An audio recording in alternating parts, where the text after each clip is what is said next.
Good afternoon, ladies and gentlemen, and welcome to this very first episode of Relatics, What's New? My name is Sebastian, and I'll be your host for today. For those unfamiliar, Relatics is the model-based systems engineering tool that helps you gain insight in your project complexity and also helps you gain the answers to any question you might have. So whether you are a project professional, an IT guy, or you just enjoy three handsome men talk about new software features, stay tuned because you're in the right place. Grab some popcorn. With me today in the studio are longtime account manager Martin Dijkstra and consultant and trainer extraordinaire Ruben Tucker. Welcome, guys. How are you feeling? Yeah, really excited. Yeah, excited. Can you tell us, the viewers at home, can you tell them something about yourself? Yeah, I'm Martin indeed. I've been account manager for over 15 years at Relatics. Actually, I started as a consultant, and at some point I made a switch to account manager. And I have a portfolio of both client, contractors, and engineering firms. All right, Ruben? My name is Ruben Tucker. I work as a consultant with Relatics for a bit over 4 years now, and I have a very varied client portfolio and indeed contractors, architectural agencies, and anything in between, both nationally and internationally. And of course, as you mentioned, I also give Relatics power user training for both Relatics 5 and 6. All right, thank you. So as the name suggests, today we will be bringing you the newest features of the Relatics software, live and directly from the studio in Hardingsveld, Giesendam, straight to your screen. But before we dive into it, I have two announcements to make. First of all, if you want to be part of this webinar, you can use the Q&A box to send in questions. We have our moderator, Jan, behind the scenes, and he will be picking the best questions to be handled live on stream. If your question does not pass, do not worry, we will get back to you after the show. Furthermore, as I mentioned in the beginning, this is our very first time doing something like this in this format, so it's our first time. Please be gentle. Now, without further ado, I'm going to start with you, Ruben, because I sometimes feel the need to go back in time and look back at my previous actions and just look back at how life was. Do you recognize this? Well, yeah, actually I studied history, so to me back in time is actually the most important thing I can think of, and I do it all the time. All right, because actually a little birdie told me that we can do just this in Relatics. Can you tell us more about it? Yeah, so we have a new feature coming up in Relatics, and my colleagues or our colleagues from development gave us a sneak peek to look at this new table feature called Back in Time. Which allows you to look at a data set in the past at any moment of your choosing. And because it's a table feature, you can use it on all element view, on my view tables, and even on use cases. All right, do not keep our viewers waiting. Yeah, show us. Sure. So let me show you how it works. Give a quick demonstration. So as you can see, I am in my Relatics 6 environment right now, and I just click on my project. And when I enter, of course, on the left side, I have all my elements list. And for this instance, we are looking at back in time. And back in time is best used for elements of your system engineering model that have a shorter life cycle than your project. So let's say actions or maybe work package activities. So for my example, I'm going to the actions and as you can see at the top right now, I am in my view table looking at all the actions with responsible persons. And because it's a table feature, you can find it at the top right here in the ribbon with all the other table features like sorting and filtering. And let me just zoom in a little bit so you guys can see it as well. Right there at the top. I can just activate back in time and I'll get a date picker, which allows me to pick any moment in the past to be able to present that for my data set. So for this example, I'll take the 19th of March and I'll fill in a time. You can either do a drop-down list or you can type it in. So I can say 1 o'clock in the afternoon and just hit enter, and I'll zoom in a bit again. As you can see, the table now has back in time activated, and as you can see in the banner, in the yellow banner at the top, I am looking at the data as it was on the 19th of March at 1 o'clock. This also means that I am not able to edit right now because this is actually data in the past. But I can also move to my all elements list, which also shows me data right now from the 19th of March, 1 o'clock. And I can simply deactivate it and just look at my all elements view again in the present. All right, that's really cool. Can you tell us a little bit, why is this useful and in what situations would one want to use this feature? Yeah, so what we as consultants often see is that the need on a project arises to be able to analyze specific sets of data and then analyze that in the past as well. This could be for your own benefit, to maybe check how many actions you had at a specific point in time, but it could also be for the benefit of the project to be able to see if everything went well with the actions. But otherwise, you could also use it to share this information with an outside party. So maybe the client of the project who doesn't have an account in Relatics, Back in Time will also allow you to share that information. All right. Well, if you would be a project manager, let's say a project manager on a big project, and it's the last Friday of the month, and you have a lot of big plans, so you go out drinking, you have a lot of fun, you wake up the next morning hungover, and suddenly you realize, I got an appointment with my client to share information on, let's say, the work package activities from the last month. Instead of panicking and scrambling to find that data, you can actually just go into Relatics. So let me show you. I'll go to my activities, my work package activities, and I can just move to, let's say, my view of my activities. Just, again, select my activities on a specific point in time in the past with a new time as well. So let's say 2 o'clock. I can just hit apply. And now I'm looking at my activities from that specific moment, and I can actually just hit the publish to Excel to be able to share that data with people outside Relatics. I can even, let me open that Excel as well. Just get a publish to Excel, and I can share this with anybody outside Relatics. Wow, this is really useful. Thank you, Ruben. So over to you, Martin. I have more great news because it has become easier to get into Relatics, to access Relatics. Can you tell us more about that? Yeah, well, we introduced a new feature called single sign-on. Maybe not everybody's familiar with this name, so maybe it's good to explain a little bit what single sign-on is. It's basically an authentication mechanism that allows a user to access multiple applications or websites using only one central user account. Perhaps you know it from a website as LinkedIn. Besides logging in with your email address and password, you could also log in with your Google account or with your Apple ID, for example. All right. So the first question that pops into my mind, is this something that is exclusive for Relatics 6? No, this is a feature which will become available for all Relatics users. And that is because in the near future we will integrate both Relatics 5 and Relatics 6 into one environment. So then basically as an end user you have only one Relatics account for your organization, and it gives you access to both your Relatics 5 and Relatics 6 workspaces. For the time being, it's still only a Relatics 6, but once we're there, it will become available for everybody, and it will be somewhere in the near couple of months. And we'll make sure this will be a smooth transition to that, obviously. You heard it there first, folks. So if users want to activate the single sign-on, so what do? They go to their the IT admin, the system administrator, or how does this work?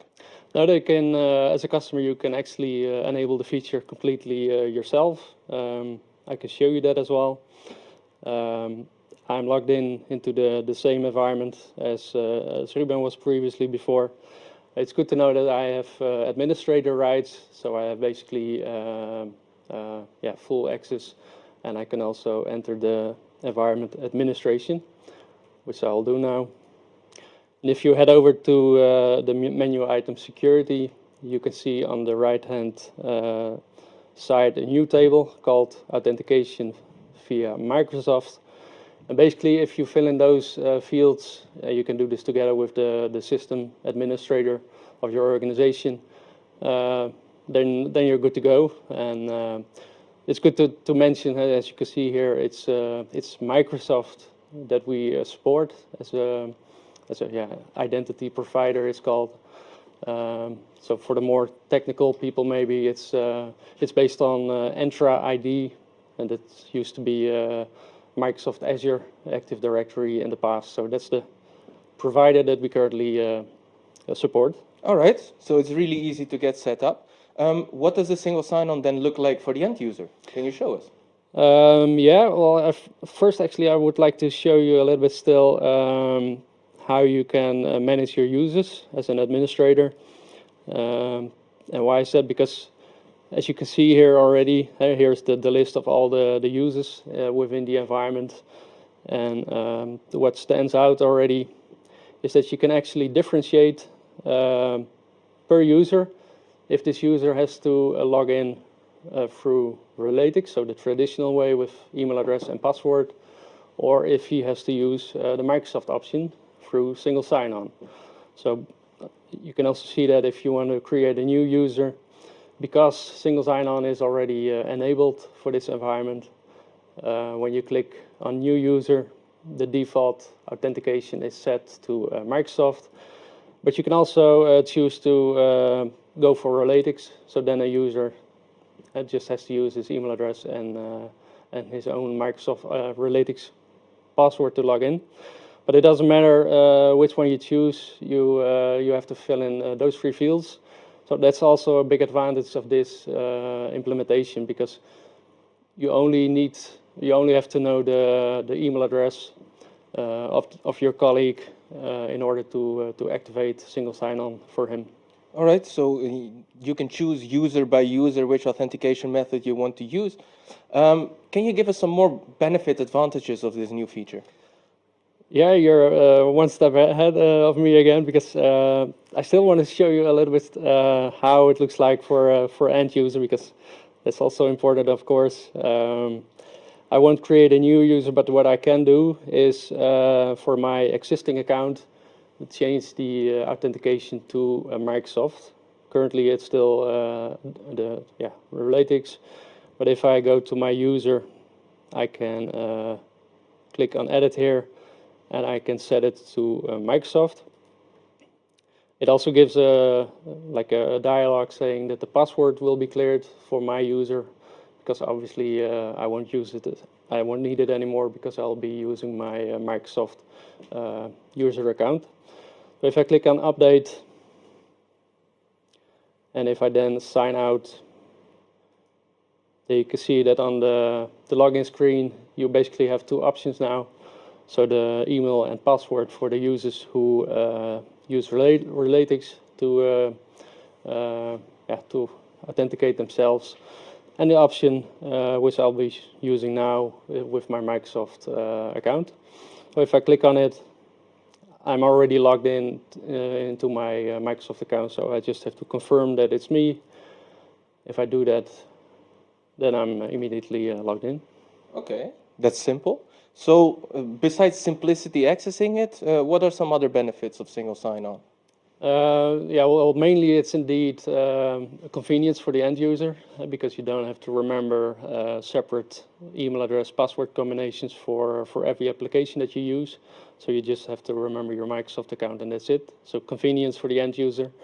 But second of all, it's also increases the security, because if a colleague leaves the organization, his user account only has to be disabled in one location, and then immediately the access to all applications will be blocked. So it increases the security.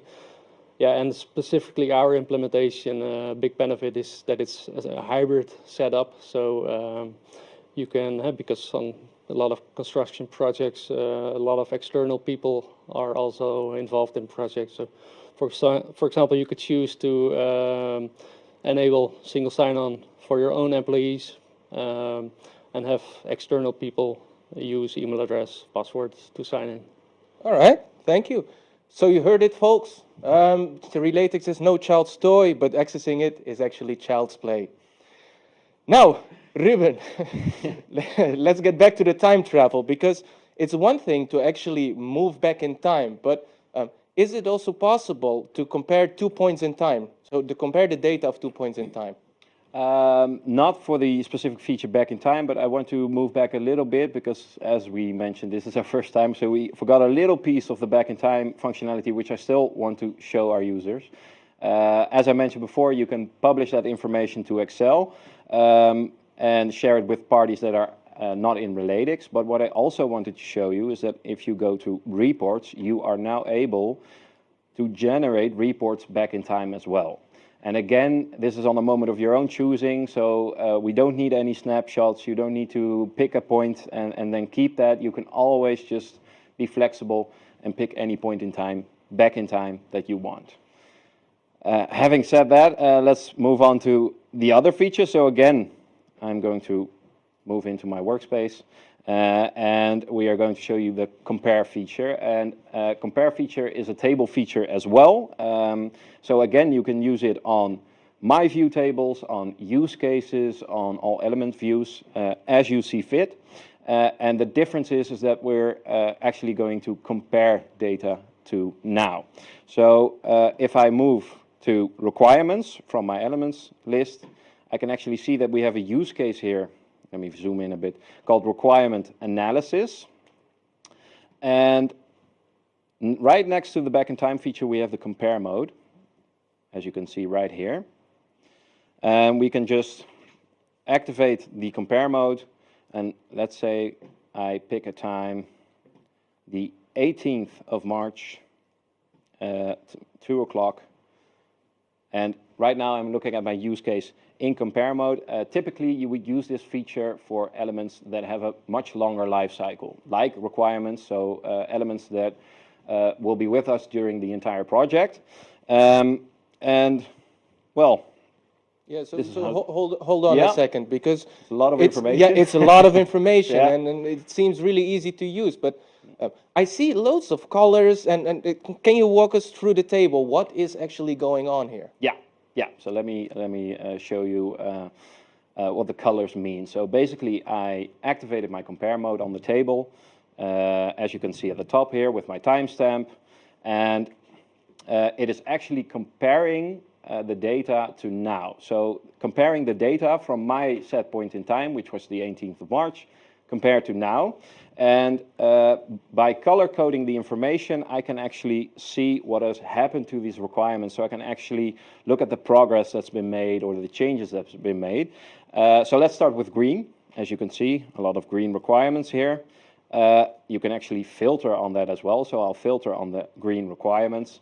And basically green means that these requirements are new to the table. And that's actually a kind of a double meaning, because they can either be new because they have been newly created and then added to the table, or what could also happen is that somebody changed the status to, in this case, applied, as we can see at the top here, for these requirements.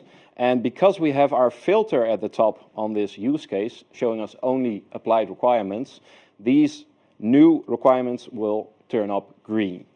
We also have yellow, which means modified requirements. Basically, this means that you're looking at changed requirements that have either changed syntactically or semantically. And what I mean by that is a syntactical change.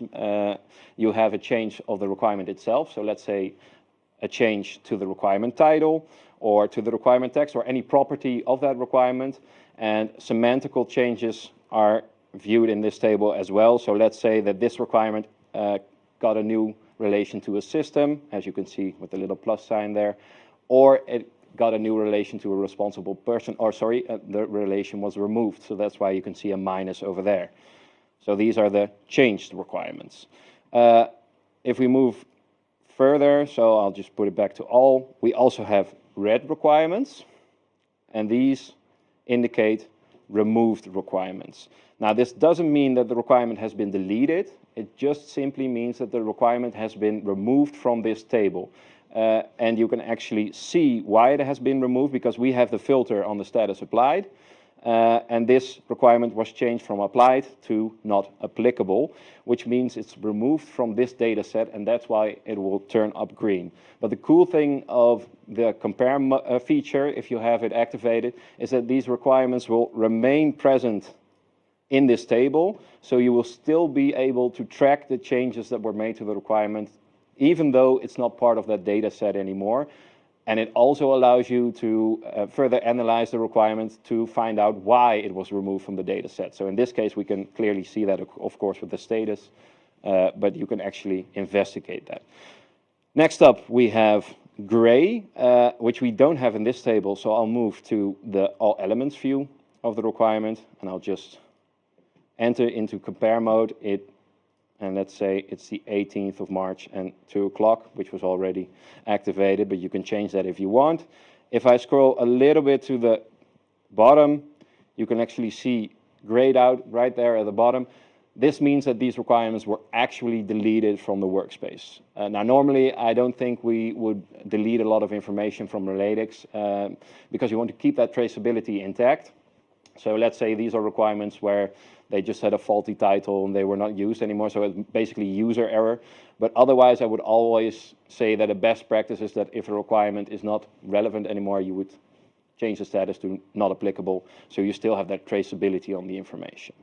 And last up, if I go back to my use case, of course, is the white color, which just means that this requirement was unchanged. So let's scroll a bit back.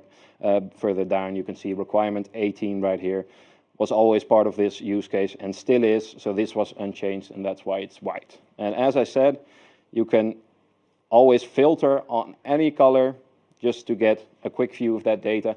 And you can actually combine it with other table features like sorting or filtering. All right, so that makes it a whole lot clearer. You can track your changes, increase the traceability. Can you give us maybe an example of a practical application where you would want to use this feature? Yeah, so again, as consultants, we see the need arise on big projects to be able to monitor progress of requirements, to track changes, and to see what changes have been made to the data. And of course, compare allows you to do that with a comparison to now. But it also makes your progress visible for requirements. So what has been changed? Why have they been changed? What requirements were added during the last month? Or what requirements finished their analysis during the last month? These are all questions that a project manager could have on their project, and the answers can be found by using the compare mode. All right, really cool. Just one last question, because right now you showed the example where you compared a point in the past with now. Yeah. But what if you want to compare the state of data in 2 points of time in the past? Can you also do that? I'm going to leave you a bit on that cliffhanger because I just want to show you one more thing of the compare feature. So let's say I'm looking at my table and I'm looking at the modified requirement right here.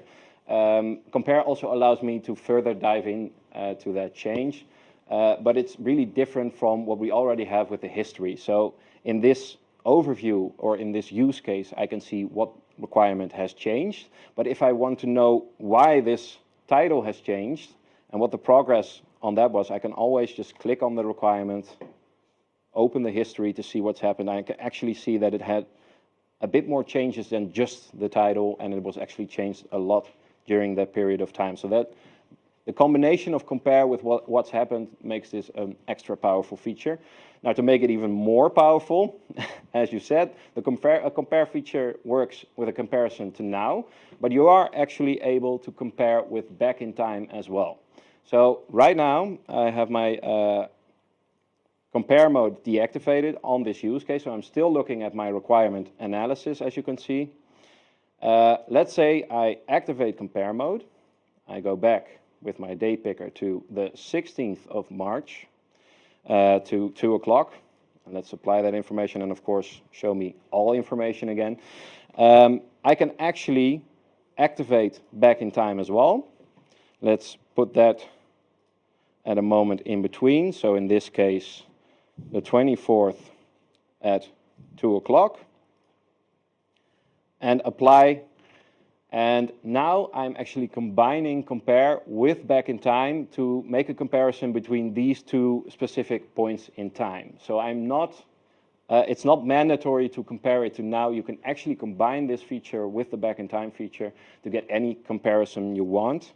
However, it is important that the compare is the furthest in the past and the back in time should be in between compare and now. And then it allows you to make these comparison based on your needs. All right, ladies and gentlemen, you heard it. Compare and back in time, super powerful feature coming to your Relatics environment soon. Now, we're just going to let that sink in for a second. How about we go to some of the questions that our viewers might have? The first question that we got is from Dan. What if you cloned your workspace? Can you then still go back in time? Yes, when you clone a workspace, you'll actually clone the history as well. So you'll always be able to use back in time or compare if you want to. All right. And Marten, besides Entra ID, are any other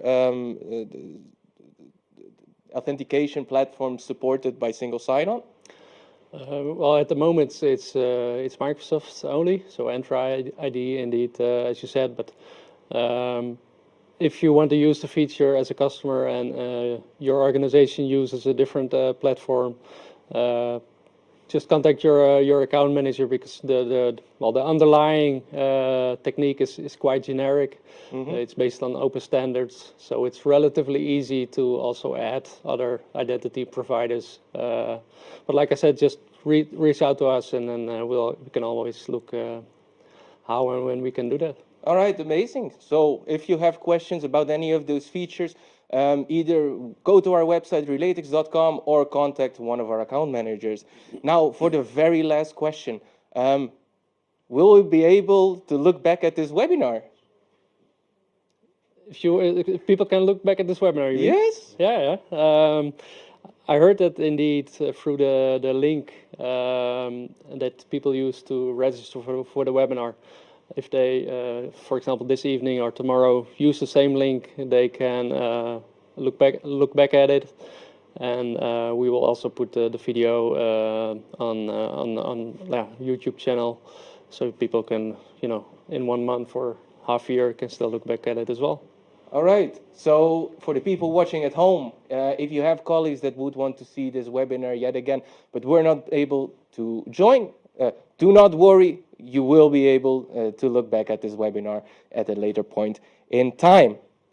Now, we've had some big feature, but of course our development team works very hard. And these features are not the only ones that are being added to the software. So, Marten, what's more? Yeah, we indeed, well, the ones we've shown now are quite big chunks of new features.